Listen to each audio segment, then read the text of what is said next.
Hello বন্ধুরা, কেমন আছেন সকলে? আশা করি আপনারা সকলেই অনেক অনেক ভালো আছেন। বন্ধুরা, ইতিমধ্যেই লোকসভা ভোটের রেজাল্ট কিন্তু প্রকাশিত হয়ে গেছে, যেটা আমরা প্রত্যেকেই জানি। আজ হলো 4 জুন। আজকের ডেটেই কিন্তু লোকসভা ভোটের রেজাল্ট প্রকাশিত হওয়ার কথা ছিল, সেটাই কিন্তু রেজাল্ট বেরিয়ে গেছে। তো এরই সাথে আরও একটি খবর, খুশির খবর স্টুডেন্টদের জন্য চলে এসেছে, যেটা হলো West Bengal police constable recruitment ইতিমধ্যেই প্রকাশিত হতে চলেছে। খুব শীঘ্রই আগস্ট মাস কিংবা সেপ্টেম্বর মাসের দিকে প্রকাশিত হতে পারে এই পরীক্ষার রিক্রুটমেন্ট। এরকম কিন্তু একটা আপডেট এসে গেছে, যেটা আপনাদের সাথে আজকে ভিডিওতে শেয়ার করব। একটা নিউজ পোর্টালে এই লেখাটা বেরিয়েছে, যেটা আপনাদের আজকে ভিডিওতে বলবো। অবশ্যই কিন্তু ভিডিওটা শুরু থেকে শেষ পর্যন্ত দেখবেন। এবং ভিডিওটি শুরু করবার আগে একটা রিকোয়েস্ট, আপনারা যারা যারা এখন চ্যানেলটিকে সাবস্ক্রাইব করেননি, চ্যানেলটিকে সাবস্ক্রাইব করে দেবেন এবং পাশে দেওয়া বেলটির অল নোটিফিকেশনটি ক্লিক করতে ভুলবেন না। তো চলুন শুরু করছি আজকের ভিডিও। তো একটি নিউজ পোর্টালে একটি লেখা বেরিয়েছে, পশ্চিমবঙ্গ পুলিশ এবং কলকাতা পুলিশে কনস্টেবল এবং লেডি কনস্টেবল পদে নিয়োগের জন্য বিজ্ঞপ্তি প্রকাশ হয়েছিল লোকসভা ভোটের পূর্ববর্তী সময়ে। পশ্চিমবঙ্গ পুলিশ রিক্রুটমেন্ট বোর্ডের পক্ষ থেকে প্রকাশিত এই বিজ্ঞপ্তির ভিত্তিতে রাজ্যের প্রায় 12 লক্ষের বেশি চাকরিপ্রার্থী এই পদগুলির জন্য আবেদন জানিয়েছেন। উল্লেখ্য, এবারে কলকাতা পুলিশের কনস্টেবল এবং লেডি কনস্টেবল নিয়োগের প্রক্রিয়া অপরিবর্তিত থাকলেও পশ্চিমবঙ্গ পুলিশের কনস্টেবল এবং লেডি কনস্টেবল নিয়োগ প্রক্রিয়ায় পদ্ধতিতে কিছুটা বদল আনা হয়েছে। পশ্চিমবঙ্গ পুলিশে কনস্টেবল নিয়োগের জন্য প্রিলিমিনারি পরীক্ষা এবং মেন পরীক্ষার পরিবর্তে একটিমাত্র লিখিত পরীক্ষার আয়োজন করা হবে এবারের নিয়োগ প্রক্রিয়াতে।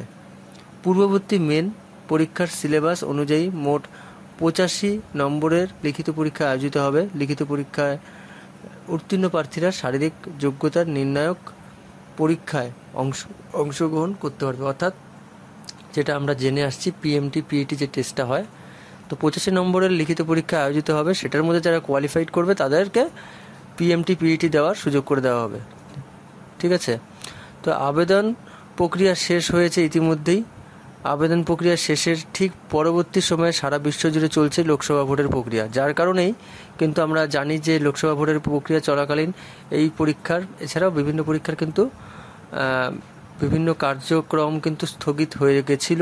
তো ইতিমধ্যে সেটা কিন্তু এই লোকসভা ভোটের রেজাল্ট তো প্রকাশ হয়ে গেল, যেটা বলেছে এই প্রতিবেদনে যে আগামী 1 জুন তারিখে কিন্তু লোকসভা ভোটের অন্তিম পর্যায়ের ভোট গ্রহণ হবে, যেটা হয়ে গেছে। অন্তিম পর্যায়ের ভোট গ্রহণ শেষ, এরপরে আগামী 4 জুন, যেটা হলো আজকের তারিখ, লোকসভা ভোটের ফলাফল প্রকাশ হয়ে গেল। লোকসভা ভোটের ফলাফল ঘোষণার পরবর্তী সময়ে রাজ্যের বিভিন্ন নিয়োগের লিখিত পরীক্ষার আয়োজন করার পরিকল্পনা করছে রাজ্য সরকার। এর মধ্যে কলকাতা এবং পশ্চিমবঙ্গ পুলিশের কনস্টেবল এবং lady constable, Paschimbanga public service commission clerkship এবং মিসলিনিয়াস ইত্যাদি পরীক্ষাগুলি কিন্তু রয়েছে। এর পরবর্তীতে বিভিন্ন সরকারি সূত্র মারফত পাওয়া খবর অনুযায়ী লোকসভা ভোটের ফলাফল ঘোষণার পরবর্তী সময়ে একে একে এই পরীক্ষাগুলো আয়োজন করা হবে। তো যেগুলো কিন্তু এই যে পরীক্ষাগুলো আপনাদের বললাম, সেগুলো কিন্তু সবগুলোই আবেদনপত্র জমানো শুরু হয়ে গেছে। এবং আজকে যে খবরটা, অর্থাৎ কলকাতা পুলিশের যে কনস্টেবল রিক্রুটমেন্ট, এটা বের হবে আর কিছুদিনের মধ্যেই, যেটা আশা করা যাচ্ছে। তো পুলিশ রিক্রুটমেন্ট বোর্ডের সূত্রে সর্বশেষ পাওয়া খবর জানানো হয়েছে এটাই, যে পশ্চিমবঙ্গ পুলিশ এবং কলকাতা পুলিশ নিয়োগ পরীক্ষার জন্য এবার প্রায় 12 লক্ষেরও বেশি পরীক্ষার্থী আবেদন করেছেন। সমস্ত রকম ব্যবস্থা সঠিক থাকলে পুলিশ রিক্রুটমেন্টের জন্য লিখিত পরীক্ষাগুলি আয়োজন হতে পারে আগস্ট মাস থেকে। সেক্ষেত্রে পশ্চিমবঙ্গ পুলিশ কনস্টেবল রিক্রুটমেন্টের জন্য কেবলমাত্র 85 নম্বরের লিখিত পরীক্ষা আয়োজন করা হয়েছে। যেহেতু এবারের পরীক্ষায় কিছু বদল হয়েছে, সেই হিসেবে কিন্তু 85 নম্বরের পরীক্ষাটা এবারের আয়োজন করা হয়েছে নতুন হিসেবে। শুরুতে হতে পারে শারীরিক যোগ্যতা, ঠিক আছে, নির্ণায়ক পরীক্ষা হতে পারে শুরুতে, এবং তার পরবর্তীতেও কিন্তু সেটার এখনও প্রপার ইনফরমেশান আসেনি, পরবর্তীতে সেটা জানানো হবে। জানিয়ে দিলে অবশ্যই আপনাদের এই চ্যানেলের মাধ্যমে আপনাদের জানাবো। এবং অন্যদিকে কলকাতা পুলিশ কনস্টেবল এবং লেডি কনস্টেবল রিক্রুটমেন্টের জন্য প্রথমে প্রিলিমিনারি লিখিত পরীক্ষার, তারপর শারীরিক যোগ্যতার কিন্তু পরীক্ষা এবং তারপর মেন্স পরীক্ষা আয়োজন করা হবে। তো বহু সংখ্যক পরীক্ষার্থীর জন্য কিন্তু দীর্ঘকালীন সময় ধরে এই নিয়োগের পরীক্ষা চলার সম্ভাবনা আছে। তো এটা কিন্তু খুব অল্প সময়ের মধ্যে পরীক্ষাটা হবে না, এটার জন্য দীর্ঘ সময় ধরে কিন্তু পরীক্ষার সম্ভাবনা চলছে। সেক্ষেত্রে আগস্ট এবং সেপ্টেম্বর 2 মাস জুড়েই কিন্তু এই নিয়োগের পরীক্ষাগুলি আয়োজন করতে পারে রাজ্য সরকার। ঠিক আছে।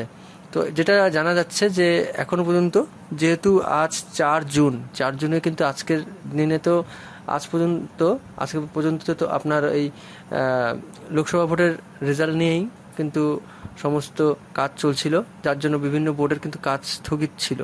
তো ইতিমধ্যে যেহেতু রেজাল্ট প্রকাশিত হয়ে গেছে, আর কিছুদিনের মধ্যে আশা করা যাচ্ছে আগস্ট সেপ্টেম্বরের মধ্যেই কিন্তু আপনাদের এই বাকি যে শুধু কলকাতা পুলিশের রিক্রুটমেন্ট যে পরীক্ষাটা হবে এমন নয়, আরও বিভিন্ন মিসলেনিয়াস ছাড়াও অন্যান্য পরীক্ষা রয়েছে। পাবলিক সার্ভিস কমিশন বোর্ডের হয়ে আরও বেশ কিছু পরীক্ষা কিন্তু রিক্রুট হয়েছে, যেগুলো কিন্তু এক্সাম বাকি রয়েছে। সেটা কিন্তু আর কিছুদিনের মধ্যে আশা করা যাচ্ছে সেই এক্সামগুলো নেওয়া হবে, এবং এই পরবর্তী আপডেটগুলো পাওয়া মাত্রই আপনাদের অবশ্যই জানিয়ে দেওয়া হবে নেক্সট ভিডিওগুলোর মাধ্যমে। অবশ্যই বলবো চ্যানেলটিকে রেগুলারলি ফলো করতে, চ্যানেলটিকে লাইক করে দিন অবশ্যই, এবং পাশে দেওয়া বেলটিকে বাজিয়ে দেবেন, সাবস্ক্রাইব করে দেবেন, শেয়ার করে বাকি বন্ধুদের কাছে ভিডিওটা পৌঁছে দেবেন। সম্পূর্ণ ভিডিওটা দেখার জন্য অসংখ্য ধন্যবাদ।